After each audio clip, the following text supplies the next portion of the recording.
کہ رسول اللہ صلی اللہ علیہ وسلم نے بتا دیا انا خاتم النبیین، میں آخری نبی، میرے بعد کوئی نبی نہیں ہے۔ اب نبوت کا ہر دعوے دار کذاب ہے، اس سے دلیل نہیں مانگی جائے گی، اس سے سوال نہیں کیا جائے گا، اس سے برہان نہیں پوچھی جائے گی کہ اپنی نبوت پہ دلیل دو، نہیں، یقین سے کہا جائے گا کہ تمہارا یہ دعویٰ کرنا ہی تمہارے کفر کی نشانی ہے، کیونکہ ہمیں رسول اللہ صلی اللہ علیہ وسلم نے اپنی زندگی میں، حیات مبارکہ میں یہ خبر دے دی تھی کہ میرے بعد جتنے دعوے دار آئیں گے وہ سب کے سب کون ہوں گے؟ دجالون کذابون، وہ دجال ہوں گے، وہ کذاب ہوں گے۔ لا نبی بعدی، میرے بعد کوئی نبی نہیں، آخری نبی محمد الرسول اللہ صلی اللہ علیہ وسلم فداہ ابی و امی، آپ آخری نبی ہیں۔ تو آج اگر کوئی شخص، یہاں سے ہمیں یہ درس بھی ملتا ہے کہ جب آپ ایمان کو سیکھ لیں، عقیدے کو سیکھ لیں، تو کسی شعبدہ باز کی بات کو سن کر ڈگمگائیں نہ، یقین کر لیں کہ اس کے پاس یہ خبریں شیطانی خبریں ہیں اور یہ باطل عقائد پہ ہے۔ جس کی بات قرآن اور سنت سے ٹکرائے وہ آپ کے سامنے کوئی ڈرامہ کر کے بھی دکھا دے، وہ آپ کے سامنے ڈرامہ کر کے بھی دکھا دے، تو شیاطین کو بطور آزمائش چیزوں سے نوازا کیا ہے جو ہمارے لیے فتنہ ہے۔ ان کو قوت دی گئی ہے، وہ قوت دی کس نے ہے؟ ان کے اپنے ہاتھ میں کوئی چیز نہیں ہے، وہ کسی کو کوئی نقصان پہنچاتے ہیں تو اس وقت تک نہیں پہنچا سکتے جب تک اللہ کا اذن نہ ہو جائے۔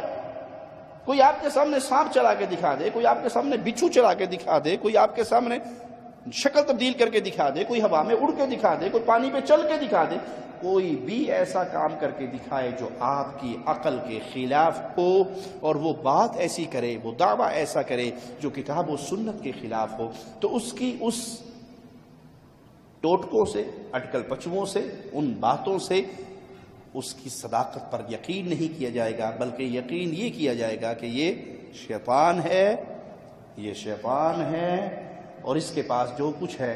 مثلا ایک پیر صاحب کو ہم نے دیکھا، اس کے مزار پہ کہتے ہیں جی بڑے بچھو ہیں۔ دو پیروں کی آپس میں لڑائی ہو گئی تھی، ایک پیر دوسرے پیر سے ناراض ہوا تو اس پیر نے اس کو بددعا دیتے ہوئے کہا کہ تیرے مزار پہ بچھو ہی بچھو رہیں گے۔ اس نے کہا باپ بھی پیر صاحب ہیں، بڑی پہنچی بھی سرکار ہیں، آپ کا کہا بھی ٹل نہیں سکتا، بچھو رہیں گے، لیکن میں بھی کوئی چھوٹا پیر تھوڑا ہوں، بچھو رہیں گے کسی کو نہیں کاٹیں گے، بچھو رہیں گے کسی کو نہیں کاٹیں گے۔ وہ باقاعدہ ویڈیو نشر کی جا رہی، دیکھو جی بچھو ہے، ہاتھوں پہ چلتے ہیں، پاؤں پہ چلتے ہیں۔ اگر ایک بھی بچھو کسی کو دکھ جائے تو اس کے حلق سے چیخ نکل پڑتی ہے، لیکن یہاں تو بچھوؤں کا میلہ لگا ہوا ہے اور ان کے بیچ انسان ایسے ٹہل رہے ہیں جیسے یہ بچھو نہیں، راستے کے کنکر ہوں۔ جن راستوں سے ہو کر عقیدت کے لیے جاتے ہیں ان راستوں پر بچھو، جس درگاہ میں دعا مانگنے جاتے ہیں اس کی دیواروں پر بچھو، اور جس فقیر کی زیارت کو جاتے ہیں ان کی مزار پر بھی بچھو۔ لیکن انسانوں کو بچھوؤں کا خوف، نہ بچھوؤں کو انسانوں کا ڈر۔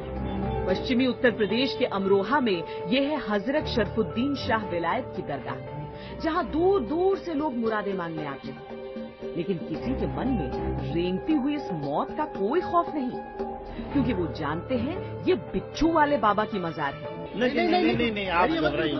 اس درگاہ کی خاصیت یہ ہے کہ یہاں پر سانپ بچھو نہیں کاٹتے ہیں، پر سانپ بچھو رہیں گے ضرور، پر کسی کا ڈنگ نہیں ماریں گے، کسی کو نقصان نہیں پہنچائیں گے۔ آج تک ابھی تک کسی کو نقصان نہیں ہوا۔ بہت مانیتا ہے اس زیارت کی، بہت لوگ ہندو دھرم سے بھی اور الگ دھرموں کے لوگ یہاں پر آتے ہیں۔ اگر آپ کو یہ لگ رہا ہے کہ یہ کوئی معمولی بچھو ہے تو ہم آپ کو بتا دیں یہ دنیا کا سب سے زہریلا بچھو ہے۔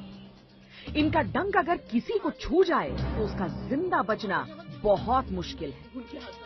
بچھو کے سوبھاؤ میں ہوتا ہے ذرا سی آہٹ ملتے ہی ڈنک مارنا، لیکن یہ تصویریں ادبھت ہیں۔ لوگ یہاں نہ صرف ننگے پیر بچھوؤں کے بیچ گھوم رہے ہیں بلکہ بچھوؤں سے کھیل بھی رہے ہیں۔ بھائی شیاطین، جنات سانپ کی شکل میں، بچھوؤں کی شکل میں، جانوروں کی شکل میں ظاہر ہوتے ہیں، اس میں کوئی عجیب بات نہیں ہے۔ وہ جنات ہیں، وہ شیاطین ہیں جو لوگوں کے عقیدے کو خراب کرنے کے لیے آپ کو ڈرامہ بازی کر کے دکھا رہے ہیں۔ گھر میں سانپ نظر آ جائے تو کیا حکم ہے حدیث میں کہ اس کو مارنے سے پہلے آپ اسے کہہ دو کہ اللہ کی کوئی اور مخلوق ہے تو ہمارے گھر سے چلی جا۔ اب وہ کوئی آپ کو یہ ڈرامہ کر کے دکھائے کہ ہمارے پیر جی کی قبر پہ بچھو ہیں، ہم اس کو ہاتھ میں اٹھاتے ہیں اور وہ ہمیں کاٹتا نہیں ہے، اس کی بنیاد پہ یہ مان لیا جائے کہ پیر صاحب مشکل کشا و حاجت روا ہیں، ان کی قبروں کو سجدے ہوں گے، ان کی قبروں کا طواف ہوگا، ان کی قبروں کو ارگ گلاب سے دھویا جائے گا، چادریں چڑھیں گی، عرس لگیں گے، میلے ہوں گے، شرک کا سارا دھندا چلے گا۔ کیوں؟ یہ اتنی پہنچی ہوئی ہستی ہے کہ انہوں نے بچھوؤں کو قابو کیا ہوا ہے، تو اللہ کی ہر مخلوق کس کے ہاتھ میں ہے؟ ارے تم جیسے کروڑوں پیر و بابے اکٹھے ہو جائیں، محمد الرسول اللہ صلی اللہ علیہ وسلم کے قدم مبارک سے اڑنے والی خاک کے ایک ذرے کے برابر بھی نہیں ہو سکتے۔ اور میں آپ کو حال رسول، حدیث رسول سے سناتا ہوں۔ پیارے نبی صلی اللہ علیہ وسلم فجر کی نماز پڑھ رہے، حدیث میں آتا ہے آپ نے اپنا دست مبارک زمین پہ رکھا، جہاں ہاتھ مبارک میرے آقا نے رکھا وہاں پہ بچھو بیٹھا تھا، بچھو نے ڈنگ مارا، حالت نماز میں ہی رسول اللہ صلی اللہ علیہ وسلم نے اس کو مار دیا، اور سلام پھیرنے کے بعد دو روایتیں ہیں، ایک روایت میں ہے اللہ کی لعنت ہو اس بچھو پر، نہ نبی کو چھوڑتا ہے نہ غیر نبی کو چھوڑتا ہے، اور ایک روایت میں ہے نہ نمازی کو بخشتا ہے نہ غیر نمازی کو۔ تم کہتے ہو ہمارے پیر کی کرامت ہے کہ وہ بچھو کاٹا نہیں، یہاں تو پیارے نبی صلی اللہ علیہ وسلم کو کاٹ لیا بچھو نے، حالت نماز پہ کاٹ لیا۔ اس حدیث سے بھی ثابت ہوا کہ اگر پیارے حبیب کو علم غیب ہوتا کہ میرا ہاتھ جہاں رکھا جائے گا وہاں پر بچھو ہے تو آپ وہ ہاتھ رکھتے؟ نہ رکھتے۔ پیارے نبی کو اتنی بات کی خبر ہے جتنی اللہ نے بتا دی، اور جتنی میرے رب نے نہیں بتائی پیارے حبیب کو اپنی طرف سے اس کا علم۔ یہ دعویٰ کرنا ما کان وما یکون، جو ہو گیا جو ہونا ہے، جو ہو گیا جو ہونا ہے، مکمل پیارے نبی صلی اللہ علیہ وسلم کو علم تھا، یہ باطل عقیدہ ہے، اور یہ اللہ کی صفت پہ ڈاکہ ڈالنے کے مترادف ہے۔ وہ علم صرف اللہ کے پاس ہے، غیب کی ساری کجیے صرف اللہ کے پاس ہے۔ اسی لیے رسول اللہ صلی اللہ علیہ وسلم نے جبرائیل سے کہا تھا قیامت کا پوچھنے والے، اس کا علم نہ سائل کو ہے نہ جس سے سوال ہو رہا ہے اس کو ہے، ہاں اللہ نے کچھ نشانیاں بتائی ہیں، میں تجھے وہ نشانیاں بتا دیتا ہوں۔ تو یہ ڈرامہ بازی ہے جو مزارات پہ، جو قبروں پہ، جو درگاہوں پہ ہو رہی ہے کہ فلاں جگہ پہ فلاں چیز ہے، فلاں جگہ پہ فلاں چیز ہے، وہ اس کو تکلیف نہیں دیتی، تو یہ جنات ہیں، جنات کے شعبدے ہوں یا کوئی اور شعبدہ بازی ہو، اس سے عقیدہ ثابت نہیں ہوتا۔ عقیدہ ثابت ہوتا ہے اللہ کے کلام سے اور محمد الرسول اللہ صلی اللہ علیہ وسلم کے فرمان سے، وگرنہ بطور آزمائش دجال کو کیا کچھ نہیں ملے گا، دجال کو کیا کچھ نہیں ملے گا، وہ کیا کچھ نہیں کر کے دکھائے گا، بطور آزمائش۔ زمین سے کہے گا نکال اپنا سونا نکال دے، انگوری نکال دے، آسمان سے کہے گا بارش برسا دے، ایک جنت بھی ساتھ لیے پھرے گا، ایک جہنم بھی ساتھ لیے پھرے گا جو برعکس ہوں گی، لیکن یہ ساری بطور آزمائش ہے۔ آج بھی اگر کسی جگہ پہ آپ کو کس طرح کی چیز نظر آتی ہے کہ فلاں بابا جی نے یہ کیا، فلاں بابا جی نے یہ کیا، فلاں بابا جی یہ کرتے ہیں، وہ پانیوں پہ چلتے ہیں، وہ ہواؤں میں اڑتے ہیں، وہ مردوں سے بات کرتے ہیں، وہ فلاں کرتے ہیں، تو یہ سارا دھندا جناتی اور شیطانی ہے۔ اس کی بنیاد پہ یہ عقیدہ اہل ایمان کبھی نہیں بنا سکتے کہ شرک کا دھندا جائز ہو گیا، قبروں پہ سجدے جائز ہو گئے، قبروں کو پختہ کر کے مزار خانقاہی نظام بنانا جائز ہو گیا، یہ شرک کا کاروبار ہے، ہم اس کو تسلیم نہیں کرتے۔ کوئی اس طرح کی بات پیش کرے گا ہم اس کو لا کے پیش کریں گے جناب محمد الرسول اللہ صلی اللہ علیہ وسلم کی مبارک شریعت پہ، شریعت سے دلیل ملے گی تو تسلیم کریں گے۔